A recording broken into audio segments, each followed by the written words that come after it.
Assalamualaikum warahmatullahi wabarakatuh.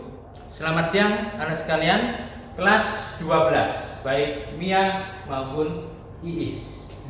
Ketemu lagi dengan saya Pak Robi Nugroho di mata pelajaran Prakarya dan Kewirausahaan di kelas 12 semester ganjil.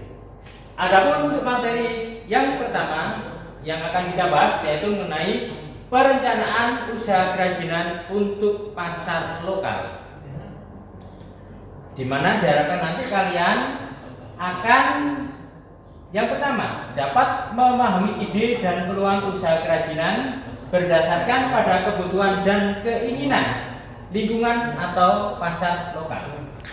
Yang kedua, memahami analisa peluang usaha kerajinan yang berdasarkan pada kebutuhan dan keinginan lingkungan sekitar atau pasar lokal. Yang ketiga, memahami sumber daya yang dibutuhkan untuk usaha kerajinan yang berdasarkan pada kebutuhan dan keinginan. Selanjutnya, kalian diharapkan memahami administrasi pemasaran usaha kerajinan yang berdasarkan pada kebutuhan dan keinginan lingkungan sekitar atau pasar lokal. Yang kelima, memahami komponen perencanaan usaha kerajinan berdasarkan pada kebutuhan dan keinginan lingkungan sekitar atau pasar lokal. Yang keenam, memahami langkah-langkah penyusunan proposal usaha kerajinan yang berdasarkan pada kebutuhan dan keinginan lingkungan sekitar atau pasar lokal. Sebelum kita mulai pembelajaran pada siang hari ini, mari kita berdoa dulu menurut agama dan kepercayaan masing-masing. Doa mulai. Doa selesai.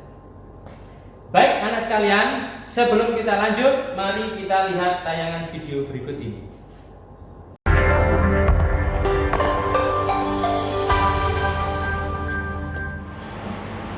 Ya pemirsa, di tengah era modern, kerajinan kiso dari daun lontar di Kabupaten Lamongan masih bertahan.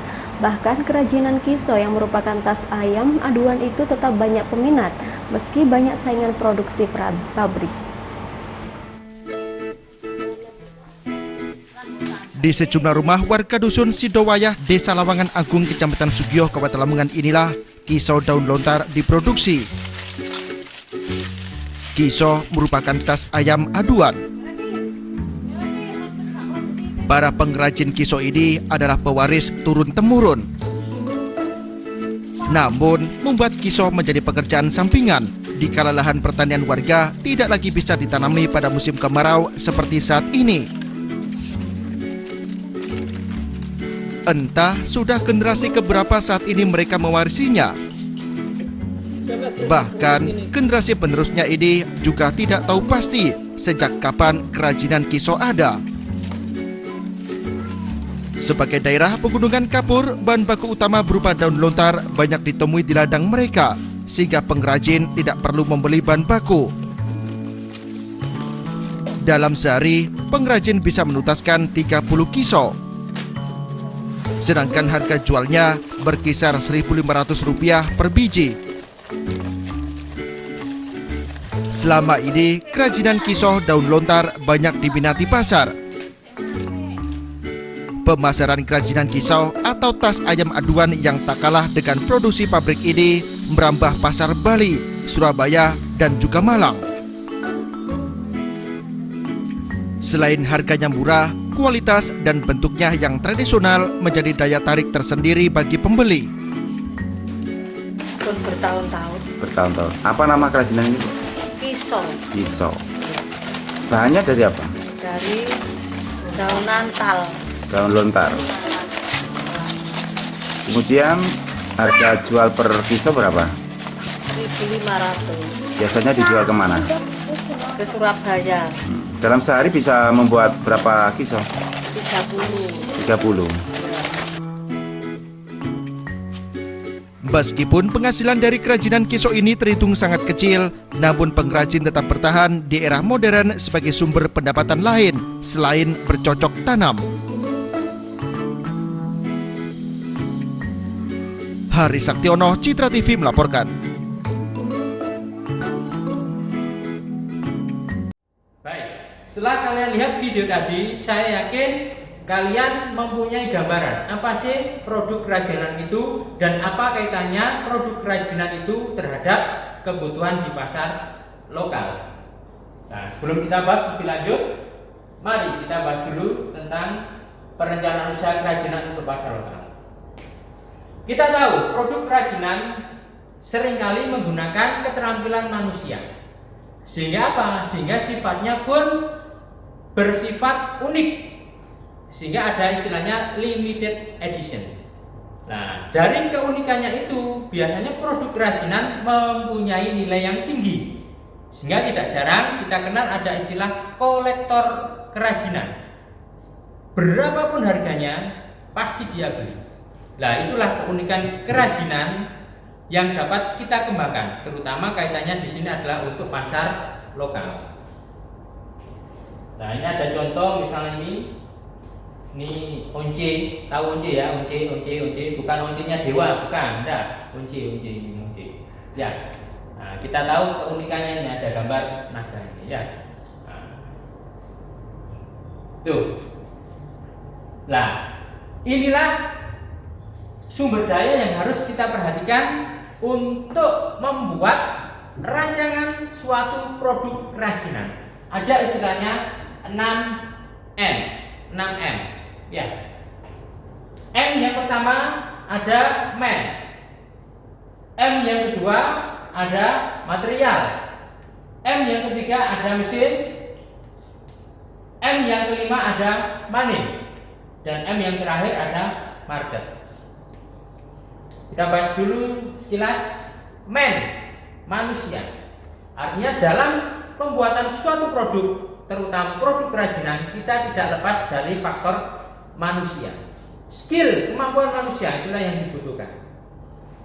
Ya, jadi sumber daya manusia di sini termasuk memegang peran penting karena di awal tadi sudah kita bahas produk kerajinan seringkali memanfaatkan keterampilan. Oke. Berikutnya adalah material atau bahan. Di produk kerajinan, bahan termasuk faktor yang dapat mempengaruhi kualitas hasil produk kerajinan. Sehingga bahan pun patut kita perhatikan. Selanjutnya yang ketiga ada istilahnya mesin. Mesin berarti peralatan. Saya yakin dengan perkembangan teknologi, pemanfaatan peralatan pun dibutuhkan dalam suatu proses produksi, terutama produk kerajinan. Selanjutnya ada money. Money di sini adalah modal uang. Ya. Semua hasil kerajinan atau usaha kerajinan pasti membutuhkan uang untuk modal. Entah itu banyak, entah itu sedikit, pasti tidak lepas dari yang namanya money atau uang. Sehingga faktor permodalan di sini patut kita rencanakan dalam usaha produk kerajinan. Nah, yang terakhir market ini nanti yang kita kupas lebih lanjut yaitu pasar. Nih ada istilahnya menurut Philip Kotler. Pasar merupakan suatu perangkat yang terdiri dari pembeli aktual dan pembeli potensial dari suatu produk, barang atau jasa. Kalau kita dengar istilah pasar, mungkin bayangan kalian adalah pasar Babak, pasar Agrobis, pasar Sidoarjo dan sebagainya. Ya, oke, itu bentuk pasar. Namun dalam perkembangannya, pasar tidak hanya bentuk seperti itu. Bahkan sekarang orang yang tanpa tatap muka pun bisa terjadi transaksi di situ. Misalnya pasar modal, tidak ada pertemuan di situ. Ya, tapi terjadi transaksi. Nah, sekarang pertanyaannya apa pasar itu? Pasar bisa dikatakan suatu sistem di mana di dalamnya terdapat pertemuan antara permintaan dengan penawaran. Ya, permintaan dengan penawaran. Permintaan dalam hal ini adalah siapa? Pembeli. Di mana pembeli merupakan pihak yang membutuhkan barang sehingga mereka minta. Sementara pedagang atau penjual adalah pihak yang memiliki barang sehingga menawarkan, ini loh barang saya.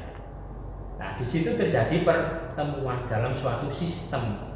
Kalau kita bicara sistem berarti saling terkait di situ. Nah, oleh karena itu ini termasuk salah satu permasalahan ekonomi modern. Ada istilahnya for whom. Untuk siapa? Jadi dalam permasalahan ekonomi modern sekarang asumsi bahwa barang yang kita buat akan selalu terserap.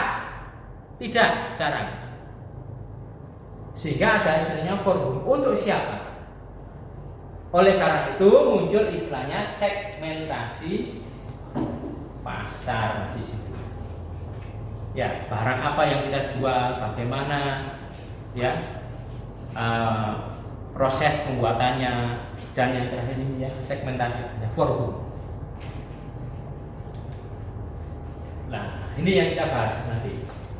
Berdasarkan luasannya, ini pasar ada 3. Pertama pasar lokal, pasar nasional, dan pasar global. Ini nanti kita fokuskan di pasar lokal, yaitu pasar yang terbatas di lingkungan atau daerah yang sama dengan tempat produksinya. Ini sumber daya material, teknik, dan ide produk kerajinan. Wirausaha kerajinan untuk pasar lokal dapat dimulai dengan melihat potensi bahan baku, potensi teknik, dan keterampilan yang ada di daerah tersebut. Jadi ide membuat suatu kerajinan tidak harus kita muluk-muluk idenya. Berdasarkan dari potensi daerah pun kita bisa memanfaatkannya. Contoh misalnya, saya sekarang pakai baju batik, ya, batik bergambar bandeng lele. Kita tahu ikon Lamongan adalah batik bandeng lele. Nah, dari situ bisa muncul ide untuk menciptakan hasil kerajinan berupa batik bandeng lele. Dan itu salah satu potensi lokal yang dapat kita manfaatkan untuk membuat suatu produk kerajinan. Banyak sekali, contohnya di video tadi, ya. Nah, itu cara memunculkan ide untuk produk kerajinan. Ini ada 4 tahap yang dapat dilaksanakan untuk membuat suatu rancangan produk kerajinan. Yang pertama adalah mencari ide. Yang kedua, rasionalisasi. Yang ketiga, prototipe. Yang keempat, penentuan desain akhir. Mencari ide, ini yang paling sulit, tapi juga yang paling mudah, asalkan kita mampu menganalisa kelemahan, kekuatan yang kita miliki, terutama potensi daerah. Ingat dulu di kelas 10 atau kelas 11 mungkin kita pernah mempelajari analisa SWOT, SWOT. Ya, strength, weakness, opportunity, dan threats, ancaman. Ya, strength, kekuatan untuk menciptakan peluang, weakness, kelemahan untuk melihat suatu ancaman. Dari analisa itu kita bisa mencari ide untuk pengembangan produk kerajinan pada pasar lokal. Terus yang kedua, rasionalisasi. Rasionalisasi. Setelah ide terbentuk, tahap selanjutnya rasionalisasi. Apa rasionalisasi? Rasionalisasi merupakan suatu langkah di mana apakah ide ini dapat terlaksana atau tidak. Misal contoh bahan. Kita memilih bahan baku misalnya produk kerajinan lontar. Secara rasional, apakah produk itu mudah tidak kita dapat? Kalau mudah tidak pengolahannya. Kalau kita bisa melaksanakan, oke, kita jalan. Tapi kalau tidak, maka perlu kita pertimbangkan hal-hal yang dapat menyebabkan produk itu tidak jadi. Maka itulah yang dinamakan rasionalisasi. Selanjutnya, apabila rasionalisasi sudah kita laksanakan dan kita berhasil mencari ide dan dapat mewujudkannya, maka selanjutnya adalah membuat prototipe. Prototipe itu adalah desain awal. Desain awal.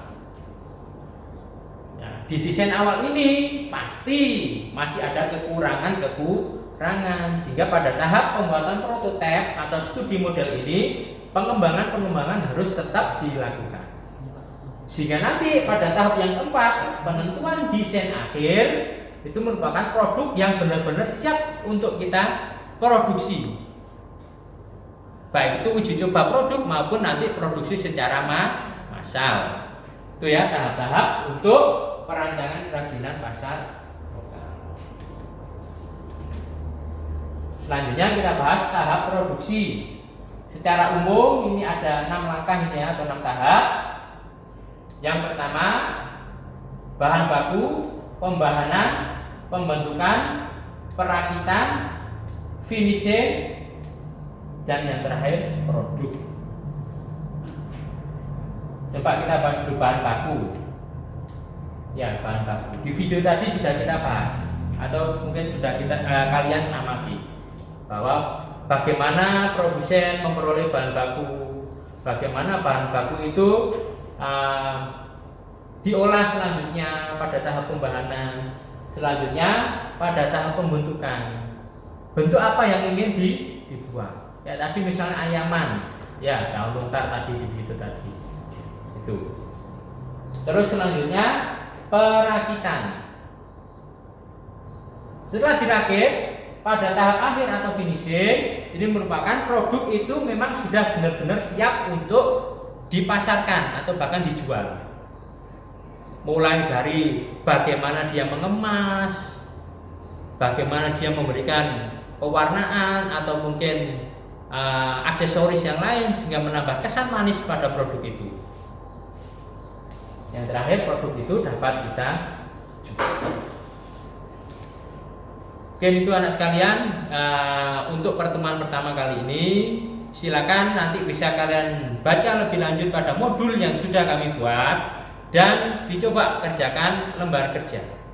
Pertemuan berikutnya kita nanti akan membahas tentang bagaimana cara menentukan harga, bagaimana cara memasarkan produk tersebut, serta bagaimana cara kita membuat suatu proposal sehingga produk yang kita kembangkan dapat dipasarkan secara luas, terutama di pasar lokal. Mungkin demikian anak sekalian yang dapat kami sampaikan di video pembelajaran kali ini. Tetap semangat belajar, jangan lupa jaga kesehatan, CTPS, cuci tangan pakai sabun, jaga jarak ya, dan tetap berdoa pada Allah Subhanahu wa taala, Tuhan Yang Maha Esa. Semoga kita selalu diberi kesehatan dan semoga wabah Covid-19 dapat segera diangkat dan kita bisa bertemu kembali. Saya kira kalian juga menginginkan demikian. Kita sudah rindu suasana kelas ya. Tetap jaga diri kalian masing-masing. Terima kasih, kurang lebihnya mohon maaf yang sebesar-besarnya. Saya akhiri. Assalamualaikum warahmatullahi wabarakatuh. Salam sehat.